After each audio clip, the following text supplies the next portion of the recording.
Bem, bom dia. Um par de avisos. O primeiro aviso é que o presidente está chegando, se junta a nós em 5 minutos.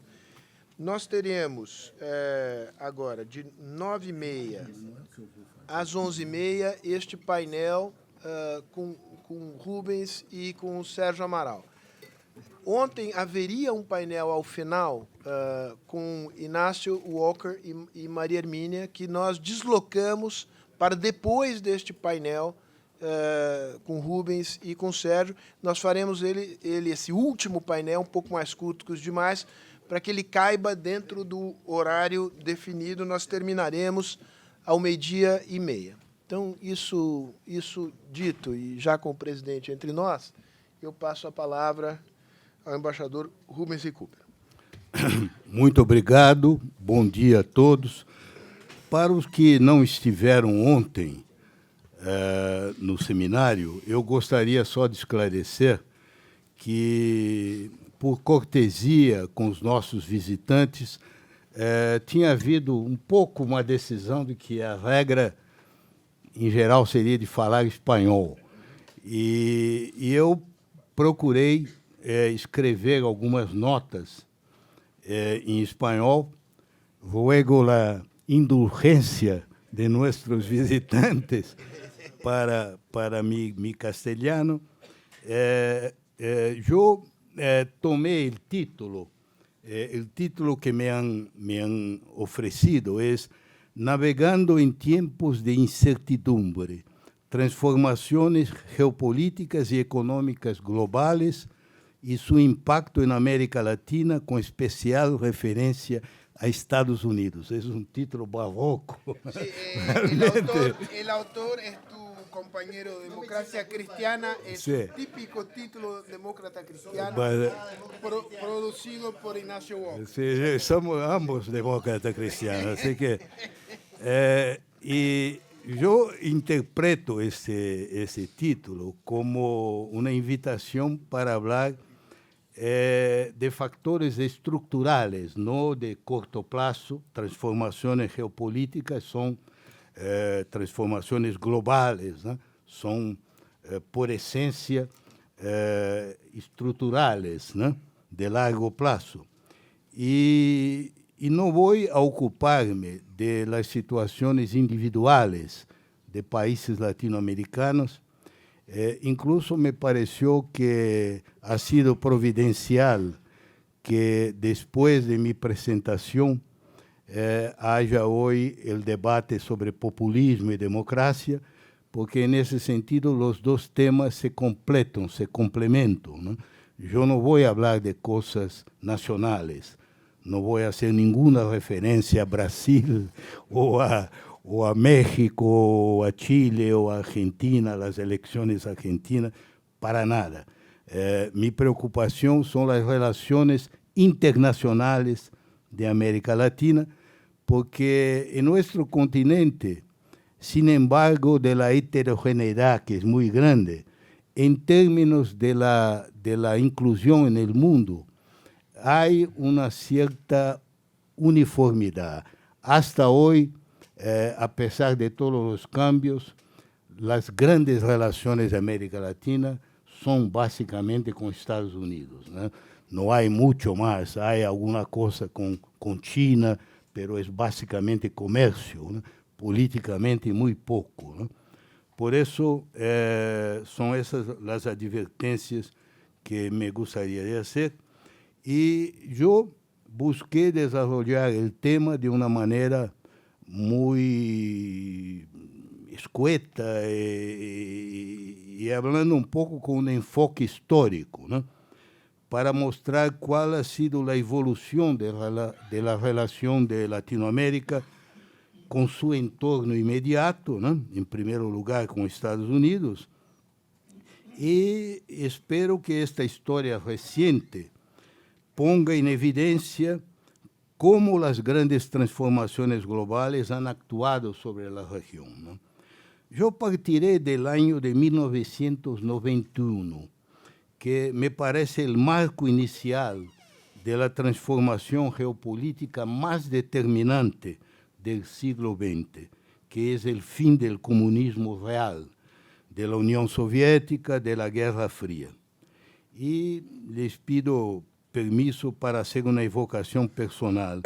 Yo era entonces embajador de Brasil en Washington y me recuerdo vivamente de la emoción con que acompañé en la pantalla de la televisión, en la tarde ya noche de invierno del día de Navidad, 25 de diciembre, a las 7:32, hora de Moscú, la ceremonia en el Kremlin, en el cual la bandera roja de la Unión Soviética se veía arriada por la última vez y reemplazada por la bandera de la Rusia pré-revolucionaria.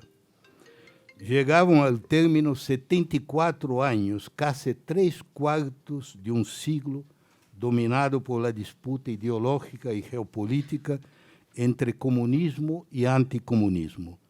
También llegaban al fin la división de Europa, de Alemania, de Berlín, del sistema bipolar de la Guerra Fría. Otras grandes transformaciones globales ocurrirían al mismo tiempo o poco después.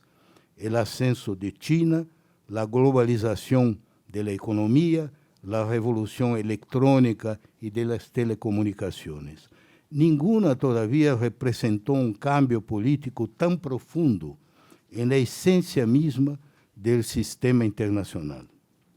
Para América Latina, la superación de la Guerra Fría significó su salida de la lista de potenciales problemas de seguridad de Estados Unidos. Concluía el periodo de intervenciones militares con apoyo norteamericano para impedir experiencias de izquierda.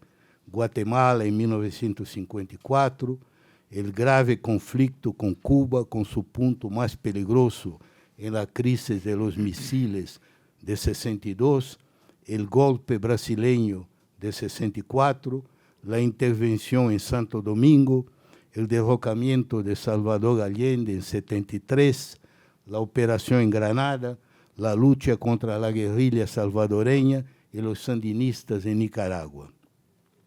Se levantaba en definitivo el veto norteamericano a que la izquierda comunista, socialista o radical alcanzara conquistar o consolidar el poder en algún país latinoamericano por vía electoral, regla sin ninguna excepción durante la Guerra Fría.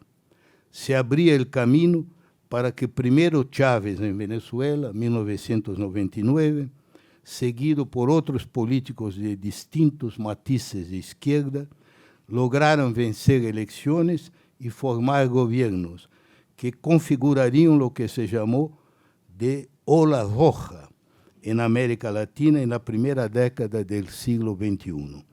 En otros términos, es la primera vez que la democracia representativa podía realmente funcionar y los resultados serían acatados, ¿no? Retirado de la agenda prioritaria de seguridad, el continente latinoamericano pasó a figurar desde la perspectiva de Washington en una agenda constante de 3 elementos: migraciones, narcotráfico y comercio. Si descontamos las diferencias de énfasis o de estilo, esta agenda no ha variado mucho a lo largo de los últimos 30 años, bajo gobiernos republicanos o demócratas tan distintos como el de Bush padre, Bill Clinton, Bush Jr., Barack Obama y ahora Donald Trump. Ya era así que se presentaban las cosas en aquel comienzo de los años 90. Migraciones y narcotráfico, los 2 primeros elementos de la agenda latina, se percibían desde el punto de vista norteamericano como temas de sentido negativo.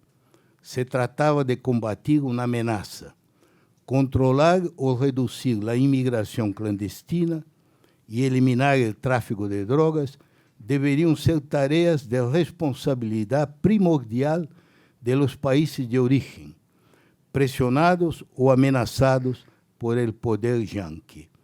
El componente positivo, que sería la economía, superado el tiempo de los programas de ayuda, como la Alianza para el Progreso, el componente positivo restaba el comercio como herramienta para desarrollar las economías mediante exportaciones al mercado estadounidense. El argumento era que, desarrolladas por el comercio, las economías latinas dejarían de exportar trabajadores no cualificados y serían capaces de combatir la criminalidad del narcotráfico. Eran los tiempos dorados de la globalización, de la deslocalización de industrias, del consenso de Washington, del triunfo del liberalismo económico. El primer candidato a la aplicación de esa terapéutica fue México. Vecino contiguo, prioridad en migraciones y drogas. La estrategia norteamericana sufrió cambios importantes, pero se realizó en larga medida. En 92 se firmó el NAFTA, el Tratado de América del Norte. No se logró dar realidad a la propuesta del ALCA, la Asociación de Libre Comercio de las Américas, pero muchos de los países de la región firmaron acuerdos bilaterales de libre comercio con Washington. Entre ellos están Chile, Colombia, Perú, Panamá, Costa Rica, los centroamericanos, los caribeños. Esa política siguió su curso inalterable con gobiernos del Partido Republicano o de los demócratas. Se creía entonces que el mundo tendía a la división en tres grandes bloques unificados por el comercio. El de Europa, abarcando Europa del Este y África; el asiático, coordinado y liderado no por China, que recién empezaba su ascenso, sino que por Japón. Yo me recuerdo mi colega, el embajador mexicano, el embajador Montano, que era la figura más importante del cuerpo diplomático latinoamericano desde el punto de vista de Washington, decidió enviar sus hijos a una escuela japonesa para aprender el japonés. En esa época, hoy día la gente se ha olvidado, pero hubo seminarios en Harvard diciendo que se llamaban Japan Number One. Entonces hay que recordarse de eso para ver la relatividad de las cosas, ¿no? Y el tercer bloque sería el de las Américas alrededor de Estados Unidos y de su moneda. En realidad, ni Japón ni Alemania se mostraron dispuestos a jugar el rol de fuente de demanda de importaciones. Tal papel correspondió aisladamente al mercado yanqui, una especie de gigantesco agujero negro que se tragó todo el exceso de exportaciones mundiales, beneficiando sobre todo a China y a los países asiáticos. De ese modo se agravó el desequilibrio macroeconómico entre Estados Unidos de un lado, China, la Unión Europea, Japón y otras economías superavitarias de otro. Se lanzó la semilla de la reacción norteamericana contra la globalización, contra los déficits comerciales, la pérdida de empleos industriales, el resentimiento frente a la deslocalización de industrias hacia México y a los inmigrantes dispuestos a trabajar por bajos sueldos. En su debido tiempo, la consecuencia de todo eso sería la llegada al poder de Donald Trump.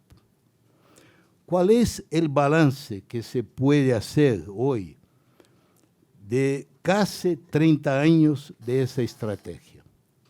Primero, el problema de las migraciones y la reacción en su contra han atingido extremos sin precedentes y se presentan de manera incomparablemente peor que anteriormente. En 1991 no teníamos marchas de miles de desesperados rumbo a la tierra prometida de Estados Unidos, tragedias de padres y niños ahogados en ríos de frontera, separación de hijos pequeños de sus madres, o projeto monstruoso de um muro protegido por serpientes e cocodrilos. Em segundo lugar, o narcotráfico e a criminalidade interna generada por ele em los países de origem ou de trânsito, um problema que o presidente conhece muito bem, que participou do grupo de Senior Statement, que estudou esse problema. Esse problema, esses narcotráfico e a criminalidade chegaram a níveis que os han convertido em problemas mundiais de segurança. Miles de pessoas perdem a vida todos os anos devido ao narcotráfico e à criminalidade, haciendo de los países afectados los campeones mundiales de homicídios. O terceiro elemento da agenda, os acordos comerciais, produziram, sim, avanços tangíveis, pero nunca lo suficiente para estancar a imigração ou a criminalidade vinculada às drogas. México triplicou as exportações de manufacturas, recibió cuantiosas inversiones en las industrias exportadoras al mercado norteamericano, pero su crecimiento fue insuficiente, frecuentemente inferior a las tasas de expansión de otros países emergentes y hasta mismo de su gran vecino.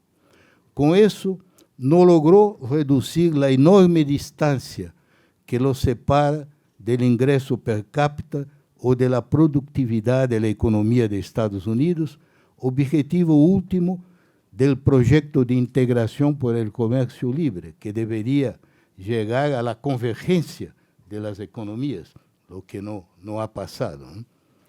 Corregir tales deficiências é obviamente impossível com o governo Trump, hostil a los déficits comerciales, a las deslocalizações de fábricas e a las pérdidas de empleos, consequências inevitáveis de la lógica del NAFTA.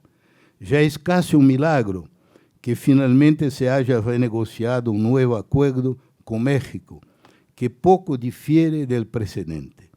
En el futuro previsible, el camino de la solución de los problemas mediante el comercio parece totalmente barrado. Todos los elementos de la agenda latinoamericana de Estados Unidos se encuentran en crisis aguda en el momento actual, sin perspectiva de evolución positiva, al menos hasta las elecciones americanas, ya que se han convertido en cuestiones cruciales para la política doméstica yanqui y para la reelección de Trump.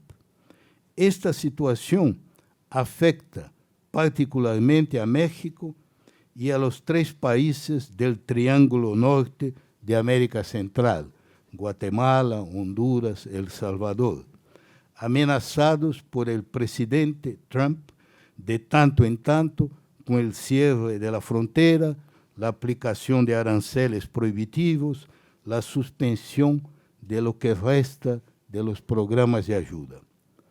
En otra época, se hubiera podido esperar que los demás latinos, menos expuestos a tales amenazas, demonstraran alguna solidariedad con las víctimas. Era lo que sucedía en los años 80, con los esfuerzos del grupo de contadora y del grupo de apoyo, para enfatizar la insuficiencia de la represión de las guerrillas centroamericanas si no se aportara solución a las causas profundas de miseria y subdesarrollo a la raíz de la subversión. Porque lo que asistimos hoy día, la tragedia de Centroamérica, es la consecuencia directa del aplastamiento de las guerrillas sin ninguna preocupación en producir algo que realmente encontrar una solución a los problemas. Que se asista hoy en silencio a la brutal intimidación de pequeños países como Honduras o El Salvador es un melancólico y vergonzoso signo de la desunión y de la desarticulación de Latinoamérica. En contraste, cuando se trata de un tema de interés de la diplomacia trumpiana en la región, los mismos latinos reencuentran su capacidad de articular posiciones comunes. En la posición contra Maduro, por ejemplo, los países del Grupo de Lima no dejaron sin respaldo a ninguna de las iniciativas de Washington, por más dudosas y ineficaces que se hayan revelado. Con la destitución de John Bolton, tanto el gobierno Trump como el Grupo de Lima dan la impresión de que se han fatigado de Venezuela por falta de alternativas o simplemente por frustración con los repetidos fracasos. Con el ocaso, por ahora, de la cuestión venezolana, desaparece prácticamente el único tema coincidente entre los intereses de América Latina y la agenda prioritaria internacional de Estados Unidos. En efecto, es la primera vez desde fines de la Segunda Guerra Mundial que los intereses latinos no solamente dejan de convergir con los norteamericanos, sino que a veces se alejan o se oponen a algunos de ellos. Mientras duró la Guerra Fría, los gobiernos latinoamericanos consideraban la prioridad interna de combate a la subversión comunista como perfectamente complementaria con la lucha de Washington contra la Unión Soviética, vista como fuente de financiación y de dirección de los partidos comunistas nacionales. En otras palabras, la agenda estratégica de Estados Unidos en la Guerra Fría coincidía con los intereses de los sectores dirigentes en Latinoamérica. Tal situación dejó de existir con la desintegración del comunismo y de la Unión Soviética. La nueva agenda estratégica de Washington ya no ofrece puntos de contacto con los problemas domésticos de América Latina. Basta inventariar rápidamente los asuntos prioritarios de tal agenda para darse cuenta de la divergencia. ¿Cuáles son esos asuntos? La contención de China en la rivalidad político-estratégica en Asia, en la disputa por el primer lugar en la economía mundial, en el comercio y de modo especial en la dominación de las tecnologías de vanguardia. Enseguida, la tensión con Rusia en su entorno y en Medio Oriente, la oposición a Irán como potencia regional en el Medio Oriente, el respaldo incondicional al gobierno de Israel, la lucha contra el terrorismo fundamentalista islámico, la preferencia por iniciativas y sanciones unilaterales, la acción para debilitar el multilateralismo en las Naciones Unidas o en la Organización Mundial de Comercio, la hostilidad al Acuerdo de Clima de París y, en general, la indiferencia o la negación del cambio climático. Una de las características originales de la situación geoestratégica de América Latina es tratarse del único continente alejado de las zonas de conflicto internacional, de la única grande región mundial que no tiene un problema de terrorismo fundamentalista islámico. ¿Qué razones de seguridad o de economía tendría entonces América Latina para hacerse cargo de los antagonismos de Washington contra China, Rusia, Irán, los palestinos y los árabes con relación a Jerusalén? ¿Por qué debería atraerse la atención o la hostilidad de los movimientos fundamentalistas? Otra característica de Latinoamérica es la ausencia casi total de guerras y conflictos entre los países de la región.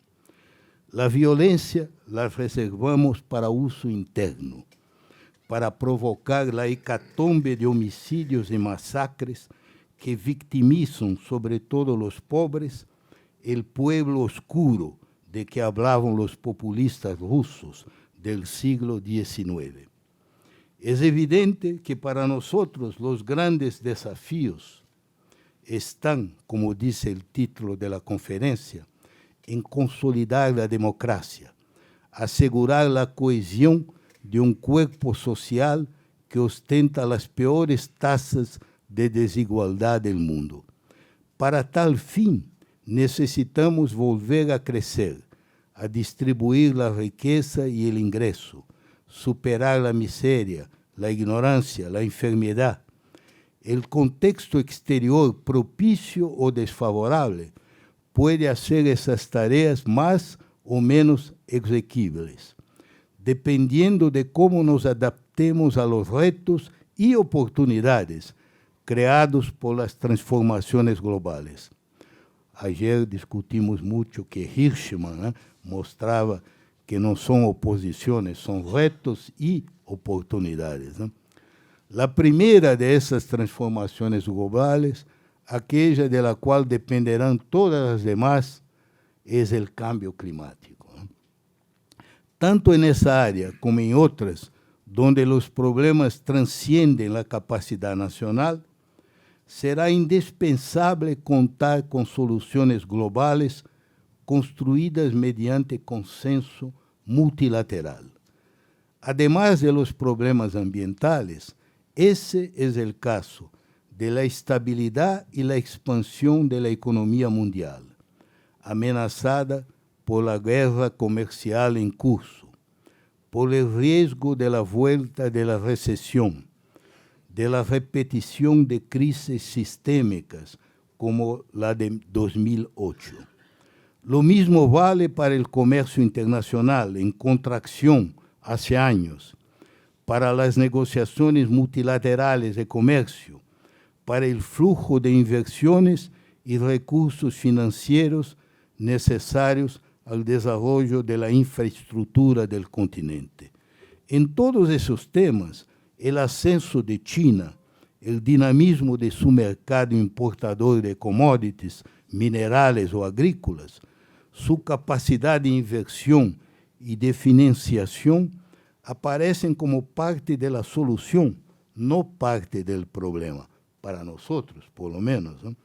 Sería preocupante si el agravamiento del antagonismo Estados Unidos versus China provocara presiones sobre los países latinoamericanos para obligarlos a escoger entre uno u otro, entre mercados igualmente importantes, entre modelos de tecnología, como en el caso de la velocidad 5G.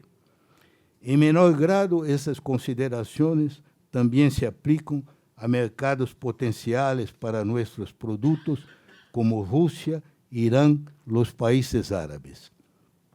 El ejemplo pionero de Chile debería despertar el continente para la emergencia del siglo asiático, no solamente China, ¿no? Todos los demás, India, Japón, Corea, Indonesia, etc., para la deriva gradual del eje económico demográfico mundial del Atlántico Norte hacia el Pacífico, para las oportunidades creadas por esa transformación, que no es una amenaza para nosotros, ¿no? Vinculado a ese movimiento, hay que prepararse para el impacto de las transformaciones tecnológicas.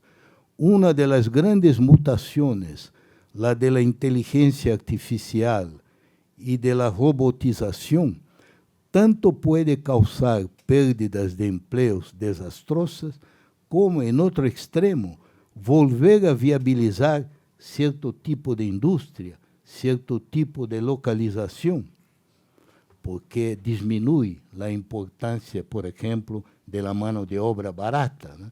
Es algo en que Latinoamérica no podía competir con Asia, ¿no? Por ejemplo, ¿no?